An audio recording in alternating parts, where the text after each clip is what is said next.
Hi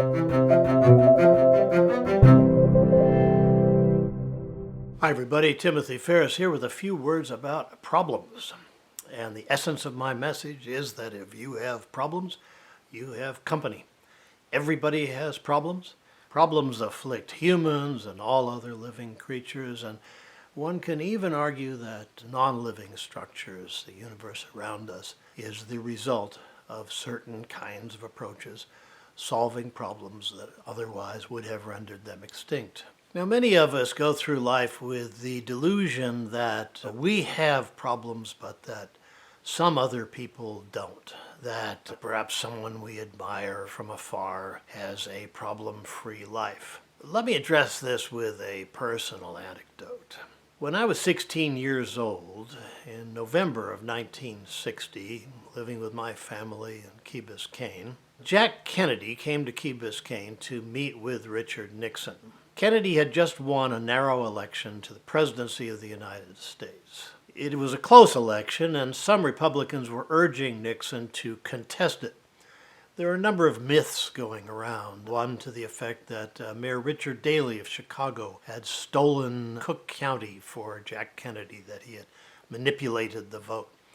Quite aside from the fact that Cook County would have gone for the Democrat anyway, and that had Nixon won Cook County, he still would have lost the election. There were a lot of these claims that Nixon should make a fuss about it. Kennedy called Nixon and suggested that rather than do that, they meet and be photographed shaking hands, that they agreed that the election was settled. And Nixon, who expected to be running again in the future, accepted on the condition that Kennedy come down to Key Biscayne and meet Nixon, so to speak, on his own turf. Nixon often vacationed in Key Biscayne.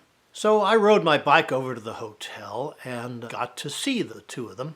And as anyone who ever met Jack Kennedy will tell you, he was about as charismatic and attractive and carefree looking a guy as you would ever want to meet. Handsome, famously full of vitality and wit, beautiful family, and had just won election to the most powerful office in the world. I might have been forgiven if, as a teenager looking at him, I had said, now there's a carefree guy who has no problems. But the truth was otherwise.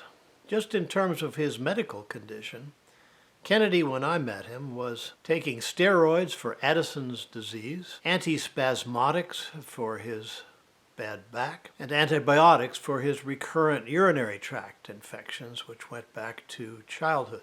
During his childhood, he'd been diagnosed with leukemia and had nearly died during an operation that attempted but failed to do something about his back pain. In other words, even Jack Kennedy had problems, and problems more serious than I had. So one might say that all of life is a matter of problem solving. That's what Karl Popper, the philosopher of science, said, that life is a matter of constantly being posed problems and of figuring out how to solve them.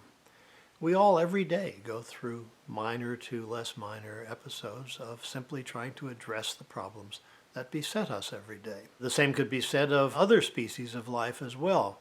90-some-odd% of all the species that ever existed here on Earth went extinct because ultimately they encountered one sort of problem or another that they couldn't solve, often a matter of lacking the genetic diversity to address changing environmental conditions. We humans are undergoing something of a test like that right now. And you might even say the same of non-living entities.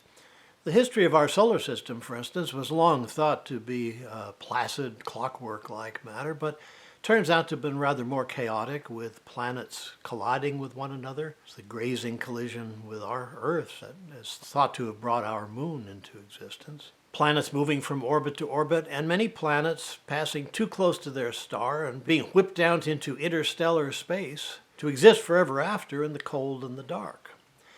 If there were life on such a planet, the problems it would face would be quite severe. No more star to orbit to warm the planet, everything freezing over, getting colder and colder. I don't know whether the life on an exiled planet could solve that problem or not, but that would be the nature of their existence, as with all other living creatures, and as with the planet itself. One can think of the history of our entire universe as a relatively chaotic fireball which expanded and cooled and allowed structures to appear which represented areas of greater order amid the chaos. Most of them were wiped out, but some survived long enough to form what we today would call environments, such as the surface of planets, in which life was able to appear and face problems of its own. As the physicist David Deutsch puts it, problems are inevitable, they are soluble, but the solution will produce new problems. That's why one says of science that the idea of getting answers is not that they'll be final answers, but that they will be good enough answers so that the next questions that scientists ask are better questions. So to sum up, whenever people object to an ambitious project, such as sending humans to the moon, or establishing a colony on Mars, sending probes to the outer planets and on to the stars, some people will object on the grounds that, as they always say, we have problems right here at home. But we will always have problems right here at home, and so will every other creature on the earth and everywhere else in the universe. If we wait till all those problems are solved before going off to other planets or undertaking such adventures, they'll never happen at all. Thanks for listening. See you next time.